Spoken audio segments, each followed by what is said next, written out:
I'm Jay McNeil.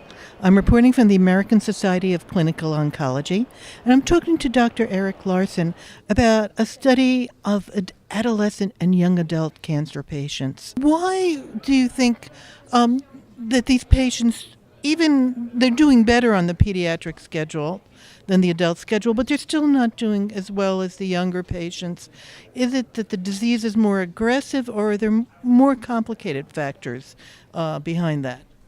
I think I think it's quite complicated, and I think there are several different factors that are probably interrelated. There is growing data that the actual leukemia itself that an AYA patient has may be more aggressive than the leukemia that a younger patient has. And that's data that's just recently emerging from very detailed molecular analysis through the Children's Oncology Group. So the disease probably is harder to treat. The leukemia is more resistant to therapy. We also know that AYA patients and older patients have much more side effects to chemotherapy. They are less able to tolerate the chemotherapy, and so they frequently are unable to take full dose chemotherapy for as long as they would normally take for the duration of a protocol treatment. Furthermore, because of the increased side effects, many adult ALL treatment programs are relatively less intense, at least up until recently, than pediatric ALL trials.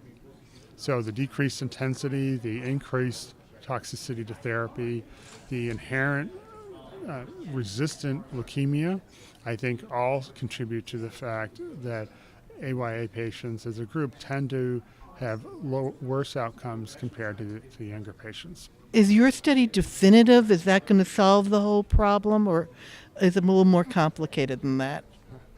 I think it's much more complicated than that. We do hope that the results of our current trial will help clinicians and investigators maybe think more about enrolling adolescents and young adults with ALL on a clinical trial, and we're doing everything we can to make it possible for that actually to happen. AYA patients frequently sort of fall in between the cracks between pediatric oncology and adult oncology, and at most institutions, those two programs, pediatrics and adults, are quite separate. So when a 19-year-old or a 22-year-old or a 26-year-old comes into the clinic with ALL, sometimes it's not clear which program should actually be taking care of that patient. You also talked about compliance. This is a time of life when, I don't want to say we're all slackers, but there are certain the teenage years, young adult years, mommy isn't there saying, take your medicine. How much is that a factor? And for physicians who are treating these patients, is there anything they can do to, other than be aware that they may not be taking their pills every day? It's an excellent question, and we're very concerned about our patients beyond the early school age years when parents are pretty much dictating the administration of oral chemotherapy and making sure that it happens. We find more and more with our adolescent patients, when you talk to the adolescent patient and their family, who's in charge of taking your medication, it's frequently the adolescent, which raised a lot of concerns for us. It's a very challenging problem, and we certainly have encountered many adolescent patients who we either suspect or we know are having trouble with complying with the medication regimen. And it's like the entire therapy. It's very complex. It involves physicians, nurses, social workers, psychologists.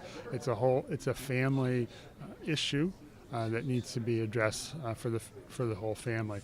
Some families' response to this is to revert back to what you do with a younger child, and then one of the parents takes charge of that particular part of their care. But it is very challenging.